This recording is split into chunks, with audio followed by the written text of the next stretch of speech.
Right. Well, as Spain strikes and Moody's prepares to cut the nation's credit rating, we have a chance for some unique insight. I'm now joined by a former Spanish finance minister, Pedro Solbes. Thank you so much for talking to us. Thank you. There are a lot of protests today because of the austerity measures. Would you protest? Are they right to protest? No, I think that the austerity measures are unavoidable.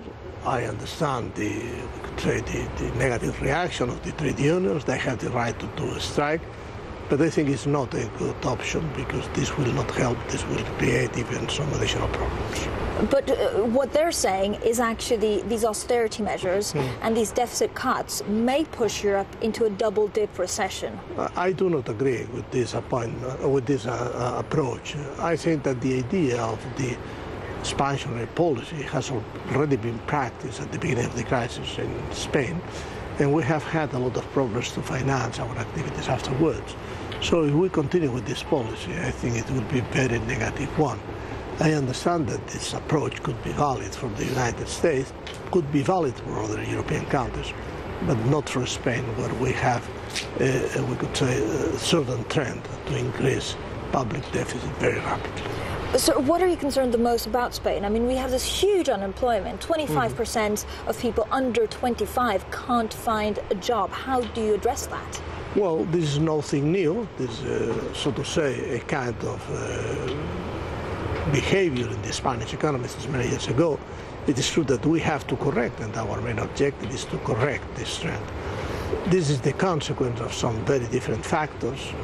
Of course, the structure of the Spanish economy, a lot of people working in low added value activities, but also the institutions in the labor market, which probably are not sufficiently enough. What the government is trying to do is to have a more efficient labor market situation. Probably this could help a little bit, but it is true that the other elements, which means growth and a better structure or better restructuring of the Spanish production could help also.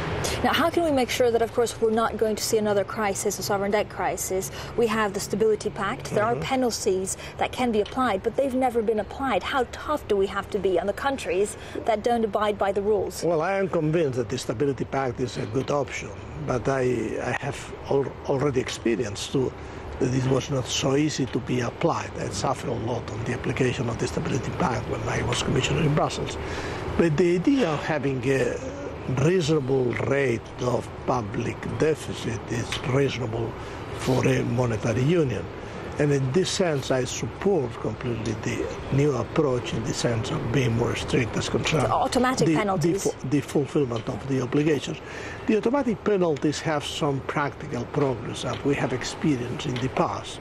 Normally, the most relevant penalty is the publication and making public the positions of the Commissioner of the Council as concerns the economic situation of some countries. But if we don't make them automatic, because it's politicians, well, you don't want to tell your neighbor, France, you are going to be in trouble because you're spending too much. I understand this point, and I suffered this point as a consequence of some confrontations with Germany, France, and Italy in the past. And so in this sense, I could be more in favor of an automatic system, but I realize how difficult it will be to be approved. Mr. Solbes, are we going to have another recession at some point, or have we put everything in place? I don't think so. I think that we'll continue with a low rate of growth, unless in the United States things are going worse, but I don't hope so. I think Germany is doing reasonably well with the export-driven recovery, mainly depending on emerging countries, and I hope that this positive impulse of Germany could help the others. It means that we'll go out of the present situation step by step, probably not very high rate of growth, but this more or less in line with the potential growth of the European economy. Mr. Pedro Solbes, thank you so much.